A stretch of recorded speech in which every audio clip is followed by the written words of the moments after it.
Hello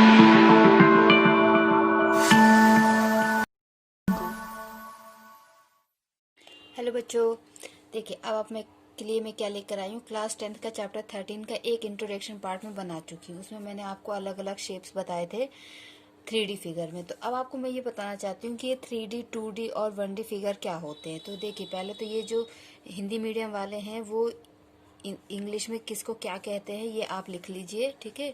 मैं इसका video बना चुकी हूँ। इसके अलावा फिर मैंने ये थोड़े और वर्ड्स निकाले हैं कि डायमेंशन को हिंदी में बोलते हैं आयाम, डायमेंशनल को बोलते हैं आकार या आयाम का विषयक, और स्क्वायर को वर्ग या चौक, रेक्टेंगल को आयत, और पैलोग्राम को समांतर चतुर्भुज, रोम्बस को विषम कोण चतुर्भुज, और ट्रपीजियम को समलंब कहा जाता है, ठीक है। ये वर्ड्स आप हिंदी मीडियम वाले इंग्लिश में लिख ले और इंग्लिश मीडियम वाले हिंदी में। वैसे इंग्लिश मीडियम वालों को ज़रूरत नहीं होगी क्योंकि मैं नॉर्मली इंग्लिश में ही पढ़ाती हूँ। तो ये वर्ड्स आपने लिख लिए। अब मैं आपको बताना चाहती हूँ कि डायमेंशन का क्या मतलब होता है और डायमेंशनल फिगर ये जो 0D 2D 1D 3D ये क्या होते हैं। मीन्स आपको मैं क्या बताने वाली हूँ, डायमेंशनल फिगर्स के बारे में, आकार या आयाम विषयक के बारे में बता रही हूँ, ठीक है।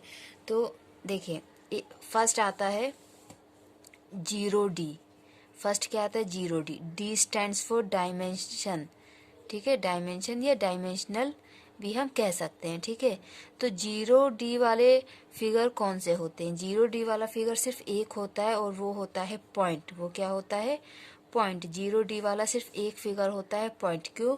क्योंकि पॉइंट के लेंथ, ब्रेड्थ और हाइट कुछ भी नहीं होता है, इसलिए वो 0D मीन्स जीरो में आता है। फिर दूसरा आता है आपका 1D, ठीक है। ये सब आपने छोटी क्लासेस में पढ़ा होगा। 1D means one dimension. One dimension में आपकी आती है सिर्फ लाइन। क्या आती है? लाइन, ठीक है। या फिर ऐसे फिगर जिसके पास या तो लेंथ होगी या ब्रेड्थ होगी या विड्थ होगी, मीन्स या तो लंबाई होगी या चौड़ाई होगी या फिर ऊंचाई होगी।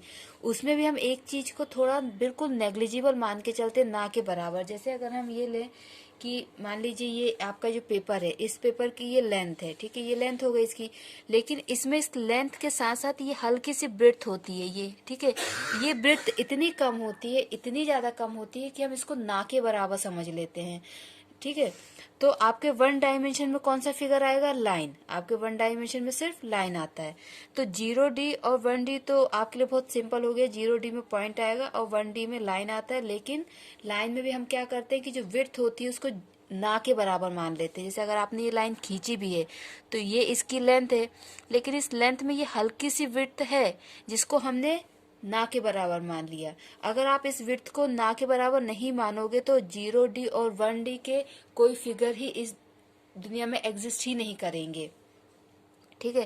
थर्ड आपका आता है 2 डायमेंशन, ठीक है। इसका केबीसी में एक क्वेश्चन भी आया था इसी साल, इस सीजन के केबीसी में, ठीक है। 2 डायमेंशन का 2 डायमेंशन मतलब होते हैं जिनमें हमारे पास क्या क्या होता है? लेंथ, ब्रेड्थ और हाइट। अगर हम रेडियस, तो आपके जो सर्कल और वो वाले फिगर होते हैं उसमें आता है। तो लेंथ, ब्रेड्थ और हाइट, इन लेंथ, ब्रेड्थ और हाइट में से अगर कोई दो चीजें हैं, या तो लेंथ और ब्रेड्थ होगी या फिर ब्रेड्थ और हाइट होगी या फिर हाइट और लेंथ होगा, मीन्स दो का कॉम्बिनेशन वाले जो फिगर होते हैं उनको हम बोलते हैं 2 डायमेंशन फिगर। और 2 डायमेंशन फिगर में आपके आएंगे square, rectangle, parallelogram, rhombus, trapezium और सर्कल। ये आपके 2 डायमेंशन में आते हैं। क्यों? क्योंकि अगर हम जैसे स्क्वायर बनाते हैं, स्क्वायर की क्या प्रॉपर्टी है? उसकी चारों साइड इक्वल होती हैं और डायगोनल एक दूसरे को बाइसेक्ट करते हैं। तो स्क्वायर में लेंथ होती है और ये ब्रेड्थ होती है, ठीक है। लेंथ और ब्रेड्थ सिर्फ दो ही साइड होती है, इसलिए 2D में आता है, ठीक है। अगर हम रेक्टेंगल बनाएंगे तो रेक्टेंगल में भी यही होता है, लेंथ होती है और ब्रेड्थ होती है, ठीक है। रोम्बस में भी यही होता है, लेंथ एंड ब्रेड्थ। ट्रेपीजियम में भी सेम, लेंथ एंड ब्रेड्थ, ठीक है। हाइट हम तब लेते हैं, फिर जब हम हाइट लेंगे, ये हाइट हम जब लेते हैं तो ये भी एक तरीके से हाइट होती है, पर ये स्लैंट हाइट होती है और ये डायरेक्ट हाइट होती है, ठीक है। तो पर होती तो सिर्फ इसमें भी लेंथ और ब्रेड्थ ही है, ठीक। इसके अलावा और क्या बचा? Square, rectangle, parallelogram. पैरेललोग्राम में भी यही होता है, आपका लेंथ होता है और ब्रेड्थ होता है, ठीक है। एरिया निकालने के लिए हम उसकी एग्जैक्ट हाइट निकालते हैं, ठीक है, एरिया निकालने के लिए इसमें भी और इसमें भी, ठीक है। तो वो एक अलग चीज है, बाकी सिर्फ इसमें लेंथ और ब्रेड्थ होता है। तो ये सारे फिगर आपके 2D फिगर में आते हैं, और ये सर्कल भी आपका 2D फिगर में आते हैं। ये सब किस में आते हैं? 2D, 2 डायमेंशन में। अब 2 डायमेंशन में भी हम एक चीज को बहुत नेग्लिजिबल मानते हैं, वो क्या होता है? अगर हम इस पेज की बात करें, इस पेपर की बात करें, तो ये पेपर आपका एक तरीके से रेक्टेंगल फॉर्म में है। इस पेपर को हम ले लेते हैं। इस पेपर को आप ध्यान से देखिए, इसमें सिर्फ और सिर्फ आपके पास ये लेंथ हो गई है और ये ब्रेड्थ हो गई है, ठीक है। ये स्क्वायर शेप में है, ये आपकी लेंथ हो गई और ये ब्रेड्थ हो गई, ठीक है। तो ये 2D फिगर आप इसको कहेंगे। लेकिन आप ध्यान से देखिए, इस लेंथ और इस ब्रेड्थ के साथ इसमें ये हल्की सी मोटाई है, हल्की सी, जिसको हम ना के बराबर मान रहे हैं, ठीक है। अगर इस मोटाई को हम ले लेंगे तो फिर ये आपका 3D फिगर बन जाएगा। ये आपका क्या बन जाएगा? 3D figure. बट हम इसको क्या करेंगे कि अगर इसकी ये चौड़ाई, इसकी ये जो मोटाई है, इसको हटा दें तो सिर्फ इसमें लेंथ और ब्रेड्थ रहेगी, ठीक है। अगर आप इसकी मोटाई को हटा देंगे तो ये पेपर ही गायब हो जाएगा, ये पेपर ही नहीं रहेगा। इसका मतलब आप समझते हैं कि 2D फिगर प्रैक्टिकली नहीं होते हैं। 2D फिगर प्रैक्टिकली नहीं होते हैं। जैसे हम खेत नापते हैं या प्लॉट हम नापते हैं, तो प्लॉट को हम कैसे लेते हैं कि इसकी लंबाई और चौड़ाई क्या है, लेकिन वो उस प्लॉट की गहराई भी होती है, जिसको हम क्या करते हैं कि समझते ही नहीं कि वो है, उसको हम ये मान लेते हैं कि वो है ही नहीं, बट एक्चुअल में वो होती है। तो सिमिलरली आपका 0D, 1D और 2D फिगर प्रैक्टिकली होते ही नहीं है। वो तभी होते हैं जब उसकी जो, अगर 0D में हम लेंथ, ब्रेड्थ और हाइट को नेग्लिजिबल मान लेते हैं, 1D में हम सिर्फ लेंथ को मानते हैं, ब्रेड्थ को छोड़ देते हैं, 2D में हम लेंथ और ब्रेड्थ को मानते हैं, और चौड़ाई जो मोटाई होती है, जैसे इस पेपर की जो मोटाई है, इसको हमने जब 0 मान लिया तब ये एग्जिस्ट कर रहा है, अदरवाइज ये एग्जिस्ट नहीं करता। तो प्रैक्टिकली क्या होता है कि 0D, 1D और 2D फिगर्स नहीं होते हैं, ठीक है। उनमें से हमें किसी एक डायमेंशन को जब हम नेग्लिजिबल मानते हैं तब वो एग्जिस्ट करते हैं। अब आते हैं हम 3D फिगर में। 3D, D stands for dimension. 3D figure में आपका आएगा क्यूब, ठीक है। क्यूब आपका ऐसा बनता है, आप इससे पहले वाला मेरे वीडियो देखिए जिसमें मैंने आपको अच्छे से बताया है, ठीक है। दूसरा होता है क्यूबॉइड। क्यूबॉइड आपका ऐसा बनता है, ओके। फिर आपका होता है स्पेयर। स्पेयर मीन्स गोला, गेंद, ठीक है, स्पेयर, ठीक है। इसको अगर हम बनाए तो ऐसे बना सकते हैं। इसके अलावा सिलेंडर। ये सारे वर्ड मैं हिंदी में लिख चुकी हूँ, तो आप उधर से देख सकते हैं। और सिलेंडर के बाद आपका हेमिस्फीयर होता है, फिर होलो सिलेंडर भी होते हैं, कोन, ठीक है। ये सारे फिगर आपके 3D में आते हैं। ये यूँ कह सकते हैं कि 3D फिगर वो होते हैं जो कुछ जगह घेरते हैं या फिर जिनका शेडो बनता है, ठीक है, उनको हम 3D फिगर बोलते हैं। एक जो और इम्पोर्टेंट बात है कि जो 2D फिगर होते हैं, 2D फिगर का सिर्फ और सिर्फ हम एरिया निकाल सकते हैं और पेरीमीटर निकाल सकते हैं, ठीक है। 2D फिगर का सिर्फ और सिर्फ एरिया और पेरीमीटर निकाल सकते हैं, इनका हम वॉल्यूम नहीं निकाल सकते, क्योंकि वॉल्यूम के लिए हमको थर्ड डायमेंशन की जरूरत होती है और इसमें थर्ड डायमेंशन होती ही नहीं है। इसलिए जो 2D के फिगर होते हैं उनका सिर्फ एरिया और पेरीमीटर आ सकता है, वॉल्यूम कभी भी नहीं आएगा। अगर आप किसी चीज का वॉल्यूम निकालने में सक्षम हैं, इसका मतलब वो आपका 2D फिगर नहीं है, वो आपका 3D फिगर है, ओके। और 3D फिगर की क्या खासियत होती है कि इसका हम एरिया भी निकाल सकते हैं, पेरीमीटर भी निकाल सकते हैं और वॉल्यूम भी निकाल सकते हैं। हम 3D फिगर में तीनों चीजें निकाल सकते हैं। और क्योंकि 3D फिगर में 3 डायमेंशंस होती हैं, जैसे अगर हम इस क्यूबॉइड की बात करें तो इसके पास लेंथ भी होगा, ब्रेड्थ भी होगा और हाइट भी होगा, ठीक है। अगर लेंथ सेंटीमीटर में, ब्रेड्थ सेंटीमीटर में और हाइट भी सेंटीमीटर में है, तो वॉल्यूम की जो यूनिट होती है वो हमेशा सेंटीमीटर क्यूब या फिर मीटर क्यूब या किलोमीटर क्यूब, जो भी होगा वो क्यूब में होगा। क्यों? क्योंकि ये 3 बार हो जाते हैं। और जो एरिया की यूनिट होती है, एरिया की यूनिट हमेशा स्क्वायर में होती है, सेंटीमीटर स्क्वायर या फिर मीटर स्क्वायर या किलोमीटर स्क्वायर, जो भी होगा स्क्वायर में होगा। और पेरीमीटर की सेंटीमीटर, मीटर या किलोमीटर। तो ये यूनिट भी, आप यूनिट को भी देख के समझ सकते हैं कि हमने क्या निकाला है, वॉल्यूम निकाला है, लेंथ निकाली है या एरिया निकाला है, ठीक है। क्वेश्चन में भी आपको जब आप यूनिट देखेंगे तो यूनिट से भी वहां पे अगर नहीं भी लिखा है ना तो आप यूनिट देख के भी समझ सकते हैं कि ये हमें क्या दिया हुआ है, वॉल्यूम दी है कि लेंथ दिया है कि एरिया दिया है। तो ये आपको 0D 1D 2D और 3D में जो अंतर होता है वो क्लियर हो गया।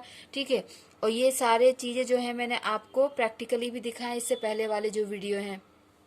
अब इसकी मदद से आप इस चैप्टर को बहुत इजीली समझ जाएंगे। बाकी इस चैप्टर में कुछ भी टफ नहीं है, सिर्फ और सिर्फ आपको फॉर्मूले याद करने पड़ेंगे और सब कुछ प्रैक्टिकल बेस्ड क्वेश्चंस होते हैं।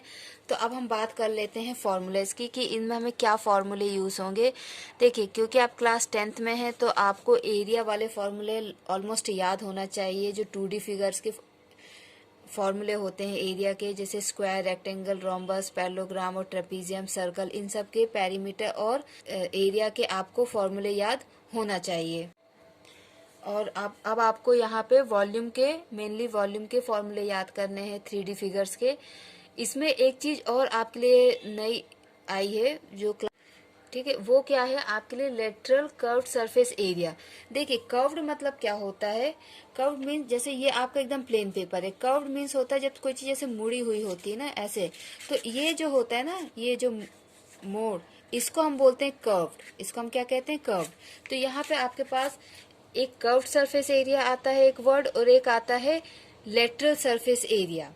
ठीक है, तो कर्व्ड सरफेस एरिया उन चीजों के लिए यूज किया जाएगा जिसमें थोड़ा बहुत कर्व्ड होगा, जैसे सिलेंडर में कर्व्ड होता है, कोन में कर्व होता है, हेमिस्फीयर में, स्फीयर में, इनमें थोड़ा कुछ ना कुछ गोल जैसा होता है, मुड़ा हुआ होता है। बाकी जो क्यूबॉइड होते हैं, ठीक है, उनमें आपको वर्ड यूज करना पड़ेगा लेटरल सरफेस एरिया। तो लेटरल सरफेस एरिया और टोटल सरफेस एरिया में क्या अंतर होता है, तो यहाँ पे हम फर्स्ट फॉर्मूला देखते हैं क्यूबॉइड का। देखिए, क्यूबॉइड में क्या होता है, ये लेंथ होती है, ओके, ये लेंथ होती है और ये breadth and this is height. ठीक है, ये तीन चीज होती है इसमें, H, B and L। Normally इनको इन्हीं लेटर से डिनोट किया जाता है। अब क्योंकि ये कर्व्ड वाला तो है नहीं जिसमें ऐसे कोई कर्व्ड हो, ऐसे कोई मोर हो, ऐसा तो है नहीं, तो इसका फर्स्ट हम निकालेंगे लेटरल सरफेस एरिया। ठीक है, लेटरल सरफेस एरिया। बाकी लेटरल और कर्व्ड सरफेस एरिया एक ही बात होती है, या तो आप लेटरल सरफेस एरिया बोल दीजिए या फिर आप कर्व्ड सरफेस एरिया बोल दीजिए, बात एक ही होती है। तो हम पहले क्या बात कर रहे हैं, लेटरल सरफेस एरिया की। तो इसका लेटरल सरफेस एरिया होता है 2 into L plus B into H। अब ये ऐसा फॉर्मूला क्यों होता है, इसलिए क्योंकि इसमें क्या होता है, टोटल इसमें 6 फेस होते हैं, लेकिन हम सिर्फ और सिर्फ 4 फेस का एरिया ही लेते हैं। लेटरल सरफेस एरिया हम सिर्फ 4 फेस का एरिया लेते हैं। तो इसका हम यहाँ पे क्यूबॉइड का क्या करेंगे, लेटरल सरफेस एरिया निकालेंगे। तो लेटरल सरफेस एरिया का फॉर्मूला मैंने यहाँ पे लिख दिया। अब लेटरल सरफेस एरिया और टोटल सरफेस एरिया में क्या अंतर होता है, देखिए ये आपका क्यूबॉइड है, ठीक है, लेकिन इस क्यूबॉइड में मैंने क्या किया है, ये वाला फेस इसका गायब कर दिया और ये वाला फेस भी इसका गायब कर दिया। तो इसका मतलब क्या हो, इसके पास सिर्फ 4 फेस बचे हैं। कौन कौन से, first, second, third and fourth. जब आपको सिर्फ 4 फेस का एरिया निकालना हो तो उसको हम बोलते हैं लेटरल सरफेस एरिया या फिर कर्व्ड सरफेस एरिया। क्लियर, और उसका फॉर्मूला ये होता है, मीन्स ये क्या कि आपका ये क्यूबॉइड इधर और इधर से खुला हुआ है। आपको क्वेश्चन में ऐसा ही बोल सकते हैं कि ये वाला हिस्सा खुला हो और यहाँ ये दोनों बंद हो, ठीक है, या ये दोनों खुले हो, ये दोनों बंद हो, या ये दोनों खुले हो पर ये वाले बंद हो। कोई भी 2 फेस उसके खुले होंगे और वो लेंथ ब्रेड्थ हाइट के अकॉर्डिंग आप वहां पे देख लेंगे कि हमें क्या करना है। ठीक है, तो लेटरल सरफेस एरिया क्या होता है, 4 फेस का जो एरिया होता है उसको हम कर्व सरफेस एरिया या लेटरल सरफेस एरिया बोलते हैं। सेम केस आपका क्यूब में भी होता है। क्यूब में भी कोई 2 फेस क्या होते हैं, उसके गायब होते हैं, तो उसको हम बोलते हैं कि यहाँ पे हमको लेटरल सरफेस एरिया या कर्व सरफेस एरिया निकालना है। समटाइम्स ऐसा होता है कि उन्होंने 2 फेस की जगह एक ही फेस गायब किया होता है, फिर बोलते हैं कि इसका आप एरिया निकालिए। तो उस केस में क्या होता है कि हम लेटरल सरफेस एरिया का फॉर्मूला लगाते हैं, ठीक है, उसके बाद एक्स्ट्रा जो भी हमारे पास फेस होता है उसका हम प्लस एरिया कर देते हैं। जैसे हमने लेटरल सरफेस एरिया निकाल लिया, फिर हमको सिर्फ एक ही फेस गायब दिया, तो हमने इन चारों का तो लेटरल सरफेस एरिया निकाल लिया। उसके बाद इसका एरिया हम एक्स्ट्रा ऐड कर देंगे, लेंथ इंटू ब्रेड्थ। जो एरिया ऑफ रेक्टेंगल का फॉर्मूला होता है उससे हम लेंथ इंटू ब्रेड्थ करके ऐड कर देंगे। ठीक है, तो इस तरीके से हम ये करते हैं। अब टोटल सरफेस एरिया क्या होता है, जब हमें पूरे 6 फेस दिए जाते हैं तो उसको हम बोलते हैं टोटल सरफेस एरिया। तो टोटल सरफेस एरिया का फॉर्मूला फिर आपका हो जाएगा 2 into L into B plus B into H plus H into L, length breadth और हाइट। ठीक है, एल बी एच क्या डिनोट कर रहे हैं, लेंथ ब्रेड्थ एंड हाइट। तो ये टोटल सरफेस एरिया का फॉर्मूला होता है जब हम पूरे 6 फेसेस का एरिया निकालते हैं।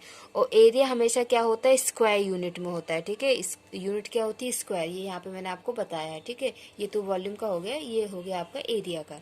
ओके, अब हम आते हैं वॉल्यूम पे। तो वॉल्यूम ऑफ क्यूबॉइड होता है L into B into H, जो आपको L B H में कहीं कहीं दिखता है।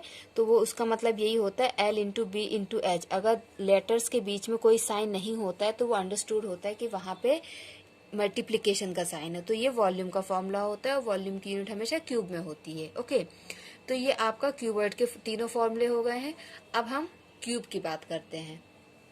तो देखिए, क्यूब आपका ये होता है। ठीक है, क्यूब के 6 फेसेस इक्वल होते हैं और उसकी लेंथ ब्रेड्थ हाइट सब इक्वल होती है। ठीक है, ये आपका क्यूब होता है।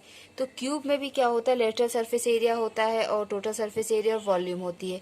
बट इसमें क्या होता है कि क्योंकि इसका लेंथ ब्रेड्थ और हाइट तीनों इक्वल होते हैं आपस में। ठीक है, तो इसका जो लेटरल सरफेस एरिया होता है, लेटरल सरफेस एरिया वो हो जाता है 4L स्क्वायर। ऐसा इसलिए होता है, तो देखिए क्यूब का लेटरल सरफेस एरिया क्या होगा, जब क्यूब आपका दोनों तरफ से ओपन होगा। ठीक है, क्यूब आपका दोनों तरफ से जब ओपन होगा, दो फेस इसके ओपन होंगे तो वो लेटरल सरफेस एरिया में आएगा। और मैंने आपको फॉर्मूला क्या बताया, 4L स्क्वायर। ये इसलिए होता है ऐसा क्योंकि, तो देखिए क्यूबॉइड का ये फॉर्मूला मैंने आपको बताया था। अब क्यूब में क्या होता है, तीनों साइड इक्वल होती हैं। तो हम क्या कर सकते हैं कि L की जगह L ही रखें, B की जगह भी L कर दें और H की जगह भी L, क्योंकि तीनों सेम होते हैं। तो ये क्या हो जाएगा, L प्लस L 2L और इंटू L, तो 2 2 जा 4 और L into L L square. इसलिए क्यूब का जो लेटरल सरफेस एरिया का फॉर्मूला होता है वो ये हो जाता है। इसके अलावा टोटल सरफेस एरिया का फॉर्मूला भी इसका, तीनों साइड इसकी इक्वल होती है इसलिए होता है इसका टोटल सरफेस एरिया का 6L स्क्वायर। और इसका वॉल्यूम क्या हो जाएगा, L क्यूब। ओके, तो ये तीनों फॉर्मूले हो गए आपके क्यूब के। अब हम आते हैं किस पे, सिलेंडर पे। ठीक है, तो देखिए सिलेंडर कैसा होता है, सिलेंडर आपका इस शेप में होता है। ये आपका सिलेंडर होता है। ठीक है, मैंने आपको बताया था, ये तो होलो सिलेंडर हो गया आपका। ठीक है, ये होलो सिलेंडर है। अगर इन दोनों को हम ऐसे पैक कर दें तो ये आपका सिलेंडर बन गया। ठीक है, तो सिलेंडर में क्या होता है, ये आपकी हाइट होती है जिसको आप यहाँ से भी ले सकते हैं। ठीक, so this is the height, ये हाइट हो गई और ये हो जाता है रेडियस। सिलेंडर में क्या होता है कि रेडियस यहाँ का और यहाँ का दोनों का सेम होता है। तो इसका लेटरल सरफेस एरिया मतलब होता है जब आपका सिलेंडर, एक्चुअली में सिलेंडर बनता कैसे है, जैसे ये हमने शीट ली। ठीक है, इस शीट को आप ऐसे अगर मोड़ देंगे तो ये आपका होलो सिलेंडर एक तरीके से बन गया। ठीक है, और अगर आप इसके दोनों फेस ये बंद नहीं करें, ठीक है, तो ये क्या है, एक होलो सिलेंडर है। ठीक, इसको जब आप खोलेंगे तो ये जो इसका एरिया होता है इसको हम बोलते हैं lateral surface area of the cylinder. इसको हम क्या कहेंगे, lateral surface area of the cylinder. और जब इसी सिलेंडर को आप यहाँ पे 2 सर्कल लगा देंगे, एक सर्कल यहाँ पे और एक सर्कल यहाँ पे, तो ये सिलेंडर आपका पैक हो जाएगा। और तब अगर आप एरिया निकालेंगे तो हम उसको बोलेंगे टोटल सरफेस एरिया। इसलिए इसका लेटरल सरफेस एरिया का फॉर्मूला क्या होता है, ये सब आपको याद करने पड़ेंगे। और ये याद तभी होंगे जब आप इस बुक के सारे क्वेश्चन करेंगे तो आपको ये फॉर्मूले अपने आप याद हो जाएंगे। तो लेटरल सरफेस एरिया होता है इसका 2πr/h और टोटल सरफेस एरिया इसका क्या होता है, 2πr/h+r। ये इसका टोटल सरफेस एरिया होता है एंड इसका वॉल्यूम होता है πr²h। इस वॉल्यूम को आप याद रखिएगा क्योंकि इस वॉल्यूम का यूज मैं करूंगी जब आपको कोण समझाऊंगी तब, और कोण हमारा नेक्स्ट पार्ट है। ठीक है, तो कोण आपको पता है किस शेप में होता है, ये आपका कोण होता है। कोण की यहाँ से लेके यहाँ तक की जो होती है इसको हम हाइट बोलते हैं। ठीक है, और ये जो होता है इसको हम बोलते हैं स्लैंट हाइट। ठीक है, और ये हो गया इसका रेडियस। तो स्लैंट हाइट को हम L से डिनोट करते हैं, हाइट को H से, और रेडियस तो R होता है। ठीक है, तो इसका जो कर्व्ड सरफेस एरिया होता है या लेटरल सरफेस एरिया, एक ही बात होती है, वो होता है πRL। क्या होता है, पाई आर एल। तो यहाँ पे आप इसको कंपेयर कर सकते हैं इससे, इसका 2 पाई आर एच है और इसका पाई आर एल है, ठीक है। एच की जगह एल आ जाता है और 2 यहाँ से चला जाता है, ठीक है। इसके बाद total surface area, total surface area TSA मतलब होता है total surface area, and CSA मतलब होता है CSA कर्व्ड सरफेस एरिया, या फिर LSA होता है लेटरल सरफेस एरिया। ये शॉर्ट फॉर्म होते हैं इन एरियाज के। तो टोटल सरफेस एरिया कोन का क्या होता है, pi R L plus R, ये होता है total surface area. Then volume, इसका वॉल्यूम क्या होता है, देखिए मैंने आपको ये याद करने के लिए बोला था ना, इसका वॉल्यूम याद तो आपको सब कुछ करना है। तो देखिए इसका वॉल्यूम होता है पाई आर स्क्वायर एच, और कोन का होता है अपॉन 3, उसी में अपॉन 3 कर दो तो वो कोन का बन जाता है, ठीक है। मीन्स मैं ये कहना चाहती हूँ कि अगर सेम हाइट और सेम रेडियस, ठीक है, आपके पास ये एक सिलेंडर है और ये आपके पास एक कोन है, इन दोनों की ये हाइट सेम है, इन दोनों की हाइट ये सेम है और इन दोनों का ये रेडियस भी सेम है, तो उस केस में हम कह सकते हैं कि इस कोन का एरिया वॉल्यूम जो होगा इसके वॉल्यूम का 1/3 होगा, ठीक है, इसके वॉल्यूम का 1/3 होगा। ये इन दोनों के बीच में रिलेशन है, ठीक है। अब हम हमारा नेक्स्ट अब है हमारा स्फीयर, ठीक है। 5th नंबर पे क्या है हमारा, स्फीयर, ओके। तो देखिए स्फीयर का लेटरल सरफेस एरिया, जिसको हम कर्व्ड सरफेस एरिया भी बोलते हैं, लेटरल सरफेस एरिया, इसको हम बोलते हैं LSA, या फिर इसको बोलते हैं कर्व्ड सरफेस एरिया। तो वो होता है आपका 4 पाई आर स्क्वायर। देखिए स्फीयर में क्या होता है कि lateral surface area and total surface area, total surface area ये दोनों सेम होते हैं, ठीक है। ये दोनों 4 पाई आर स्क्वायर, ये दोनों सेम फॉर्मूला यूज होते हैं इसमें। और वॉल्यूम होता है स्फीयर का 4/3 पाई आर क्यूब। अब इसमें आर क्या है, जो स्फीयर होता है, स्फीयर का ये जो रेडियस होता है उसको हम बोलते हैं आर। अब नेक्स्ट है हमारा हेमिस्फीयर। हेमिस्फीयर एक्चुअली क्या होता है, जैसे ये बॉल होती है ना, बॉल, इस बॉल को जब आप बीच में से कट कर दोगे तो आपको 2 पार्ट्स मिलेंगे, तो वो जो आधी बॉल आपकी होगी उसको हम बोलेंगे हेमिस्फीयर। हेमिस्फीयर का LSA lateral surface area and curve surface area होता है 2 pi R square, and TSA total surface area होता है 3 पाई आर स्क्वायर, और इसका वॉल्यूम होता है 2/3 पाई आर क्यूब, ठीक है। ये फॉर्मूले होते हैं आपके किसके, हेमिस्फीयर के, ठीक है। ये किसके फॉर्मूले हैं, हेमिस्फीयर के। अब एक 7th पॉइंट है हेमिस्फेरिकल शेल, हेमिस्फेरिकल शेल। तो हेमिस्फेरिकल क्या होता है, जैसे आपने ये बॉल को कट किया, ठीक है, हाफ पार्ट में मिल जाएगी, जैसे ये कटोरी इस टाइप में आपको आधा आधा मिल जाएगा। सेम आप इस बॉल को भी कट करेंगे तो वो भी आपको आधा मिल जाएगा। अब आप क्या करेंगे, इस बॉल के और इस बॉल के जो आधे आधे हिस्से होंगे, हेमिस्फीयर होंगे, उसको एक के अंदर एक रख दोगे तो क्या होगा, इस तरीके से आपको मिल जाएगा, ठीक है।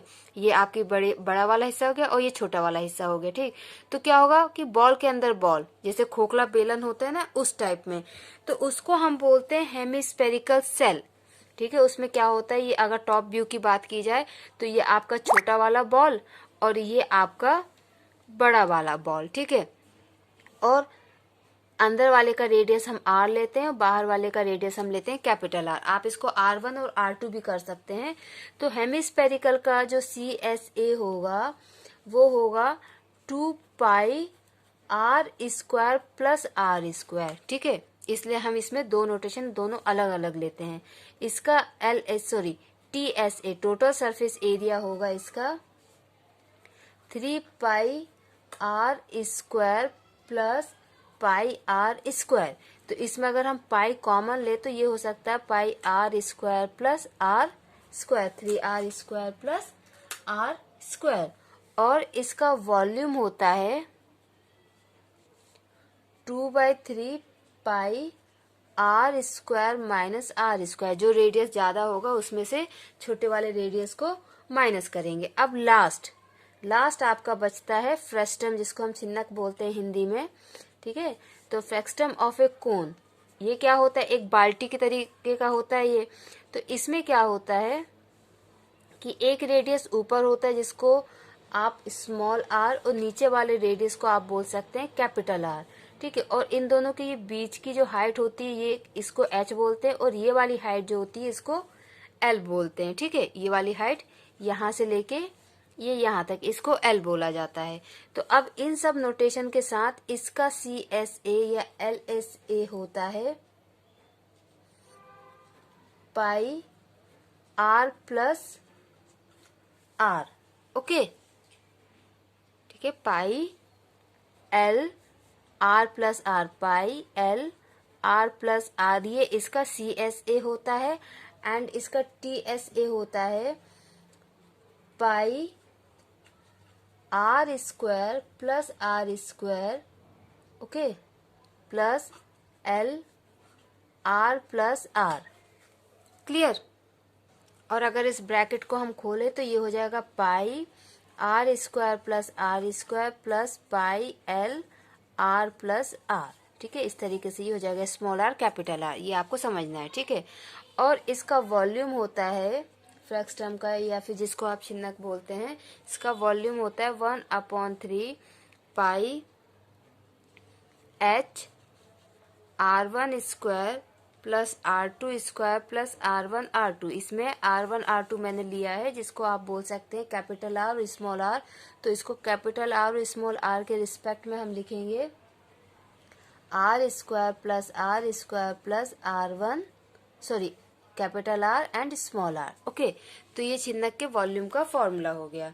अब देखिए इसमें क्या होता है कि जो छिन्नक होता है ना, ये आपका ऐसे बनता है, इस तरीके से। ऊपर मैंने इसका डायग्राम बनाया हुआ है।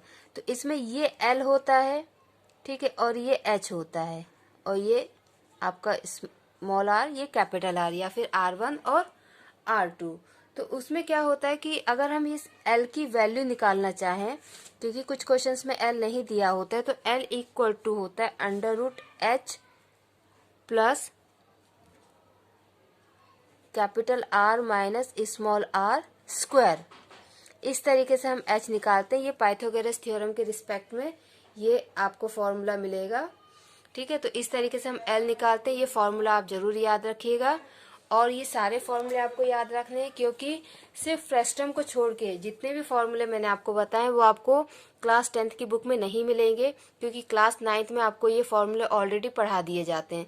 तो आप इस वीडियो से वो फॉर्मूले देख सकते हैं, या फिर आप क्लास 9th की बुक में वो फॉर्मूले देख सकते हैं।